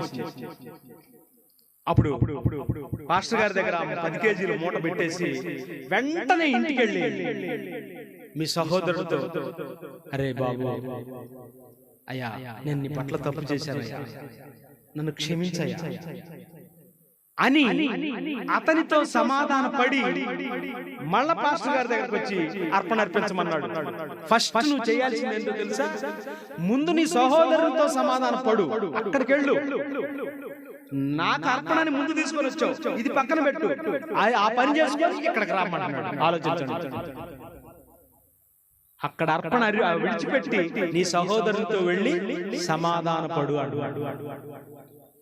అపవాది ఈ రోజు క్రైస్తవ సంఘాల మీద ఆధిపత్యం సాగించడానికి, దేవుని కుటుంబంపై ఆధిపత్యం అధికారం చలాయించడానికి కారణం ఏంటో తెలుసా? మన మధ్య ఉన్నటువంటి అనైక్యత. ఒకడంటే ఒకడు పడదు, ఒకడి మీద ఒకడు చాడీ చెప్పుకోవడం. అది ఎవరి లక్షణం తెలుసా? అపవాది లక్షణం అండి. వాడు రేయింబవాళ్ళు. ప్రకటన గ్రంథం చూడండి ఒకసారి. ప్రకటన గ్రంథము 12వ అధ్యాయం. ప్రకటన గ్రంథము మార్చుకోండి, ఈ లక్షణాలు ఉంటే మార్చుకోండి. ప్రకటన గ్రంథము 12వ అధ్యాయం 9వ వచనం. కాగా సర్వలోకమును మోసపుచ్చుచు అపవాది అనియు సాతాననియు పేరు గల ఆది సర్పమైన ఆ మహాఘట సర్పము పడద్రోయబడింది. సర్వలోకాన్ని మోసపుచ్చుతుందంటే ఎంత పని చేస్తుందో చూడండి. సర్వలోకాన్ని మోసపుచ్చాలంటే ఎన్ని కుతంత్రాలు, ఎన్ని కుట్రలు, ఎన్ని ఆలోచనలు చేయాలి అపవాది. అసలు చెప్పాలంటే అపవాది పని చేస్తుంది బాగా. అపవాది బాగా పని చేస్తుంది. భర్తను మొక్కలు చేయటం అంటే మామూలు విషయం అండి. భర్తను మొక్కలు చేయటం అంటే 15 మొక్కలు చేసేసిందంటండి. పసిబిడ్డలు ఇట్లాంటివన్నీ ఏంటనుకుంటున్నారు? వీళ్ళందరిలో అపవాది ఆవహించాడు. ప్రేమతత్వం సన్నగిలిపోయింది. అక్రమమును విస్తరించడం చేత అనేక ప్రేమ చల్లారిపోతుంది. కడుపు కట్టుకొని విదేశాలు వెళ్ళి సంపాదించుకొని పిల్లల భవిష్యత్తు కోసం అంత కష్టపడేవాడిని ఇంటికి పిలిపించి చంపడం అంటే చిన్న విషయం అండి. అక్రమము విస్తరించడం చేత అనేకుల ప్రేమ చల్లారిపోతుంది. భర్తే అతడు నాకు నా విషయంలో ఎంత మేలు చేశాడే మొత్తం మర్చిపోయి చంపి పడేస్తున్నారు. ఆది నుండి వాడు నరహంతకుని బిడ్డలే నేడున్నటువంటి సమాజం. సాతాను సమాజం అని బైబిల్లో పేరు కూడా ఉంది. సాతాను సమాజం, సాతాను ప్రపంచం ఇదంతా. సర్వలోకమును మోసపుచ్చుచు అపవాదనియు సాతాననియు పేరు గల ఆది సర్పమైన ఆ మహాఘట సర్పం పడద్రోయబడిను. అది భూమి మీద పడద్రోయబడింది. ఆ నరహంతకుడు, ఆ కుటిల నీతి పరుడు మనుషుల మధ్యకి వచ్చాడు. ప్రతి మనిషి మెదడుని పాడు చేస్తున్నాడు. తోడికోళ్ల మధ్య సంబంధం లేకుండా చేసేస్తున్నాడు. అన్నదమ్ముల మధ్య బంధం లేకుండా చేసేస్తున్నాడు. ఒకళ్ళంటే ఒకళ్ళు పడకుండా చేస్తున్నాడు. కనీసం ఆ దారిని నడిచినా కూడా ఒప్పుకునే పరిస్థితులు లేవు. అన్నదమ్ములు గాని అక్క చెల్లెండ్రు గాని కనీసం వాళ్ళు నీడబడితే కూడా సహించలేని స్థితి అన్నమాట. ఇంత క్రూరత్వం ఎక్కడి నుంచి వచ్చింది నీకు? ఇంత క్రూరత్వం ఎక్కడి నుంచి వచ్చింది? చిన్నప్పుడు అపౌరుషం తెలియని వయసులో నా తమ్ముడు, నా అక్క, నా చెల్లెలని చెప్పుకున్నటువంటి వీళ్ళు ఇలా ఎందుకు అయిపోయారంటే మీలో ఉన్నది అపవాది. ఏం చేస్తుందో చూడండి. మరియు ఒక గొప్ప స్వరం 10వ వచనం, మరియు ఒక గొప్ప స్వరం పరలోకమందు ఇలాగ చెప్పుతూ వింటిని, రాత్రింబగళ్ళు మన దేవుని ఎదుట మన సహోదరుల మీద నేరము మోపువాడైన అపవాది పడద్రోయబడి ఉన్నాడు. రాత్రింబగళ్ళు నేరం మోపుతున్నాడట. ఎప్పుడు చాడీలే చాడీలే, నేరాలే నేరాలే. ఇప్పుడు చెప్పండి, అపవాది ఆది నుంచి ఆదాము హవ్వల దగ్గర నుంచి నేటి వరకు మన కుటుంబాలన్నింటినీ పాడు చేయడానికి ప్రధానమైన కారణం ఏంటో తెలుసా? ఐక్యతను దెబ్బతీశాడు. ఫస్ట్ చెడగొట్టిందే అక్కడ. ఉమ్మడి కుటుంబాలుగా కలిసి ఉండేవాడు విడగొట్టాడు. ఎవరి కాళ్ళు ఏ కాకులను చేసేసాడు. ఒకళ్ళంటే ఒకళ్ళు పడకుండా చేశాడు. అవసరమైతే ఆస్తి పాస్తుల కోసం చంపుకోవటానికి కూడా వెనదేయట్లేదు. వారి పాదములు రక్తము చిందించుటకు పరుగులెత్తుతున్నాయి. ఇది పరిస్థితి. రాక్షసుల మధ్య బ్రతుకుతున్నాం. ఆడపిల్లలు చాలా జాగ్రత్తగా ఉండాలి. సమాజం చాలా డేంజర్ గా ఉంది. అమాయకంగా ఉంటే కుదరదు. వాక్యాన్ని మీరు జాగ్రత్తగా ఆలోచించాలి. ఎవరిని ఏమి నమ్మకూడదు. ఫోన్ ఇంకా చాలా ప్రమాదం. అపవాది మనుషుల మధ్య ప్రవేశపెట్టినటువంటి అపవాది ఎప్పటికప్పుడు అప్డేట్ అవుతుంటాడు తెలుసా మీకు? వాడు రూపాన్ని మార్చుకుంటూ ఉంటాడు. అది బైబిల్ చదివిన వారికి అర్థమైపోతుంది. అపవాది ఏ రూపంలో వస్తున్నాడు? డబ్బు రూపంలో వచ్చాడు. మొన్నటి వరకు డబ్బు రూపంలో వచ్చాడు. ఇప్పుడు ఫోన్ రూపంలో వచ్చాడు. ఫోన్ చిన్న మెసేజ్ ఎవరి దగ్గర నుంచి అయినా వచ్చిందంటే దానికి రియాక్ట్ అయిపోతున్నారు. మొన్న మా మిస్సెస్ ఒక ఫోన్ వచ్చింది. ఏమి లేదండి, మీకు 8 లక్షల రూపాయలు వచ్చాయి, అయితే కారు కావాలా డబ్బులు కావాలా? ఇక మా ఆవిడ వింటా ఉంది. ఫోన్ అంటే 12,000 గడిపారండి. ఇప్పుడు అకౌంట్ లో 8 లక్షలు పడితే లేకపోతే కారు అయినా వచ్చిందండి. ఆ ఫోన్ తీసుకున్నాను. పక్కనే పోలీస్ స్టేషన్ వెళ్తున్నాను, లైన్ లో ఉన్నాను. దెబ్బ గట్టేసి అంటే ఆశలు. ఆయన మీకు ఆలోచనలు ఏంటి అంటే కారు వరకు రావాలి, 8 లక్షల వరకు రావాలా? వాడెవడంట ఫోన్ పంపించారంట, 20,000 రూపాయలు ఫోన్ పంపించేసరికి ఓటీపీలు మొత్తం చెప్పాడు. 2 కోట్లు కాజేశాడు. ఫోన్ 20,000 ఏంటి, 2 కోట్లు కాజేయటం ఏంటి? నీ ఆశ అట్ట ఉంది, ఏం చేస్తా? 2 కోట్లు ఉన్నవాడు 20,000 రూపాయలు పెట్టి ఫోన్ కొనుక్కోలేడా? పిసినారోడా? అదనమాట. మీ ఆశ చూపించి లాగి పడేస్తున్నారు. మోసం జరిగింది. యేసుక్రీస్తు వారు అదే చెప్పారు. నీ రాకటకు యుగ సమాప్తికి సూచనలు ఏంటయ్యా అని యేసు ప్రభువుని శిష్యులు అడిగితే ఆయన ఏం చెప్పాడు తెలుసా? మిమ్మల్ని ఎవడో మోసపరచకుండా చూసుకోండి అన్నాడు ఫస్ట్. అదేంటండి? నువ్వు రావటానికి మోసానికి సంబంధం ఏంటంటే నేను వచ్చే ముందు అందరూ 420 గాళ్ళు ఎక్కువ అయిపోతారని చెప్పాడు. 420 గాళ్ళు ఎక్కువ అయిపోతారు, జాగ్రత్త అని చెప్పాడు. కనుక చాలా జాగ్రత్తగా ఉండాలి. ప్రియమైన దేవుని పిల్లలారా, మన ఐక్యతను దెబ్బతీసేసింది, సహోదరుల మీద ద్వేషం పెట్టేసింది, తన పిల్లలను చేసేసుకుంది, అందరినీ చంపి పడేస్తుంది. ఇలాంటి సమయంలో మనమే లోకానికి నీతి వాక్యాలు చెబుతూ ఉండవలసిన వారు. ప్రియమైన దేవుని పిల్లలారా, ఆలోచించండి. ఇక మనం చేయవలసిందల్లా ఒక్కటేనండి, అది చెప్పేసి ముగిస్తా. ఈరోజు ఈ లోకం ఎలా ఉందంటే మంచోళ్ళని ప్రేమించట్లేదు. వాడెంత క్రూరుడైనా, వాడెంత చెడ్డవాడైనా, వాడికి డబ్బుంటే చాలు వాడిని ఆశ్రయిస్తుంది. పోయి మంచితనానికి విలువ లేకుండా చేస్తాడు. అందుకనే యేసుక్రీస్తు వారు ఉన్న కాలంలో ఏం జరిగిందో 1-2 మాటలు చెప్తాను. 10 నిమిషాల కంటే ఎక్కువ కూడా ఉండదు. చూడండి, మార్కు సువార్త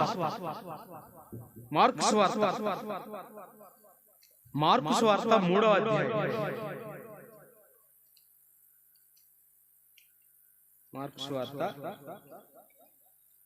3వ అధ్యాయం 1వ వచనం. సమాజ మందిరంలో ఆయన మరలా ప్రవేశించగా అక్కడ ఓచ చేయగలవాడు ఒకడుండెను. అచ్చట వారు ఆయన మీద నేరం మోపవలెనని ఉండి విశ్రాంతి దినమున వానిని స్వస్థపరచునేమో అని ఆయనను కనిపెట్టుచుండిరి. ఓచ చేయగలిగినాడు ఉన్నాడంట సమాజ మందిరంలో.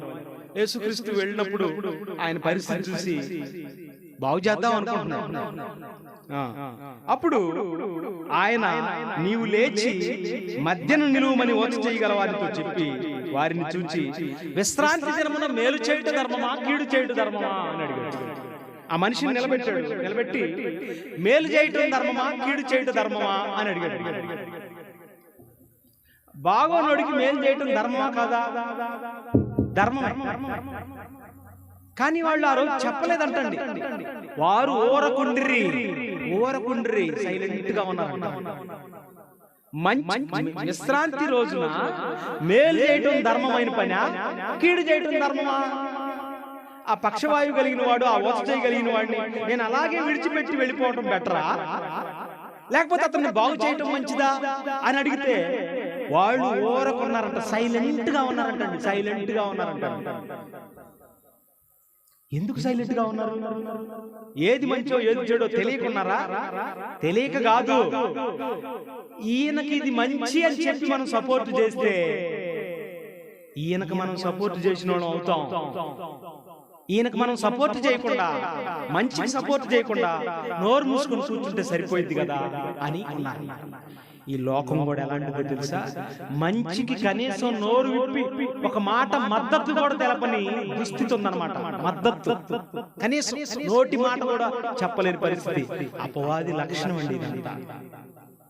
యేసు ప్రభు కన్నీళ్లు విడిచాడంట వాళ్ళని చూసి. ఏంట్రా, వేళను కాపాడటానికి నేను ఇక్కడికి వచ్చింది? కనీసం నేను ఇక్కడికి వచ్చి మంచి చేస్తుంటే నా మాటకి మంచిదేనయ్యా అని చెప్పలేకపోయారని వారి హృదయ కాఠిన్యమును బట్టి ఆయన కన్నీళ్లు గార్చాడంట. యేసుక్రీస్తునే ఏడిపించిన లోకం అండి ఇది. మంచిదనుకుంటున్నారా?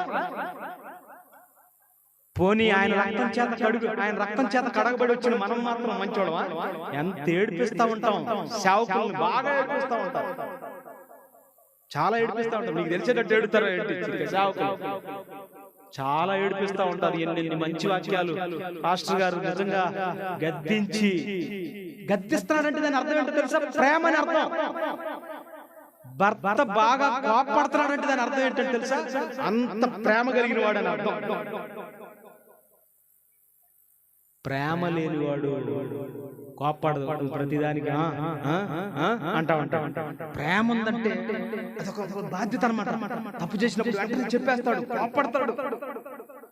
ప్రేమ లక్షణం కోపపడు గాని పాపం చేయకూడదు. కోపం యజమాని కుటుంబాన్ని నడిపించేవాడికి కోపం ఉంటుంది.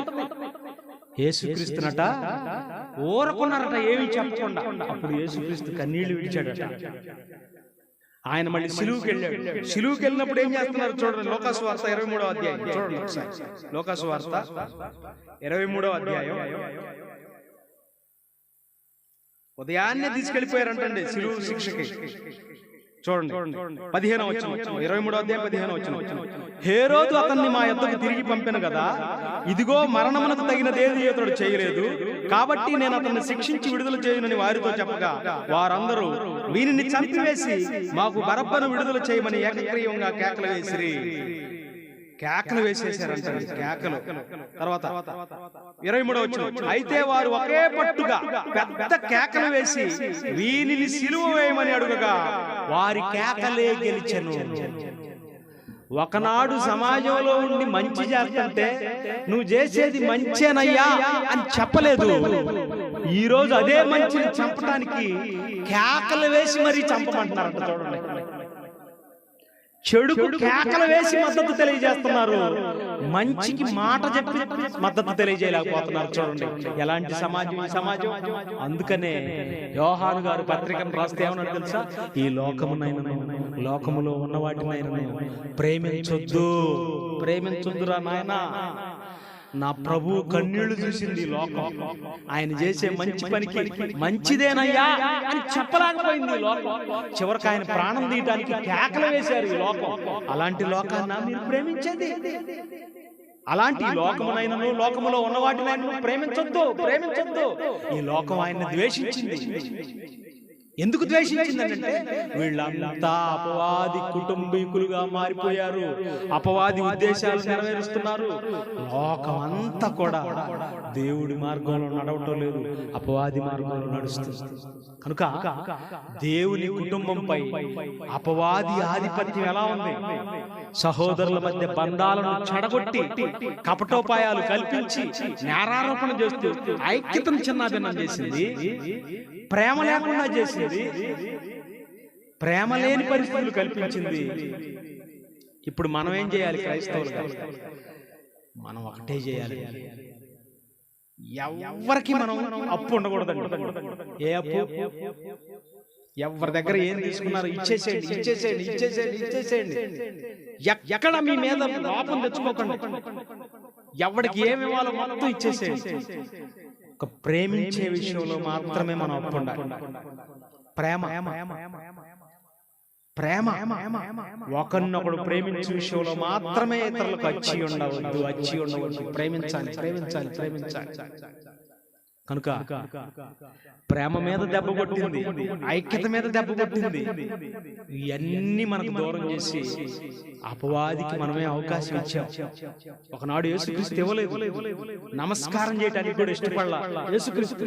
ఈ రోజు మనం నమస్కారం కాదు, ఎత్తుకు తిరుగుతున్నాం, అపవాదిని ఎత్తుకొని తిరుగుతున్నాం. పెంచుతున్నారు, పావుని పాలు పోసి పెంచుతున్నారు. అలా చేస్తున్నారు అపవాదిని. ఆది మహాఘట సర్పాన్ని పెంచి పోషిస్తుంది మనమే, క్రైస్తవులే. క్రైస్తవ సంఘాల్లో ఒకళ్ళంటే ఒకళ్ళు ప్రేమ ఉండదు, ఇవన్నీ ఉండకూడదు. పూర్తిగా మీరు బైబిల్ వైపు రావాలి. అదే నిజమైన క్రీస్తు సంఘము. పూర్తిగా బైబిల్ వైపు రావాలి, పూర్తి తేడా మీకు కనిపించాలి. అదే నిజమైన అచ్చమైన స్వచ్ఛమైన పరలోకమందున్న దేవుడు కోరి స్థాపించిన పరలోక రాజ్యము, క్రీస్తు సామ్రాజ్యము, క్రీస్తు సంఘమై నిలబడాలని కోరుకుంటూ అపవాది ఆధిపత్యాన్ని తొలగించేసుకోండి. వాడెవడు మన మీద అధికారం చేయడానికి?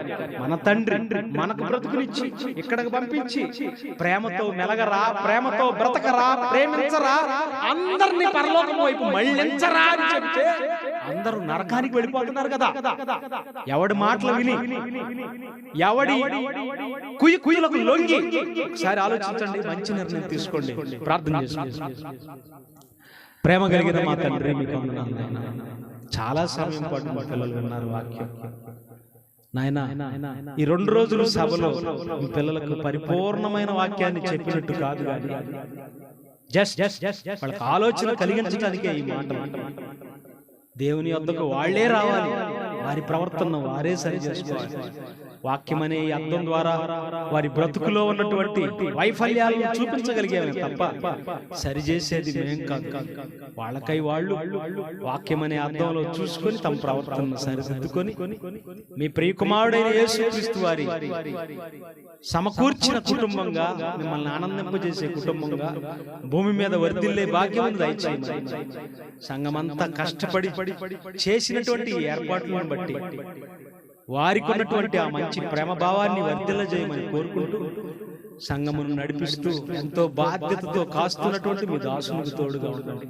ఆయన కుటుంబం అంతా మీ సేవ కోసం పరితపిస్తున్న విధానం మీకు తెలుసు. సంఘం కూడా బాగా అర్థం చేసుకొని నాయనా సేవకునికి వెన్నుదన్నుగా నిలబడి ఈ మహాకార్యాలను జరిగించే అదృష్టం సహకారులైన వారికి దయచేయమని కోరుకుంటూ క్రీస్తు నామమున ఈ ప్రార్థన మీకు సమర్పిస్తున్నాను తండ్రి. ఆమేన్. అందరికీ వందనాలు.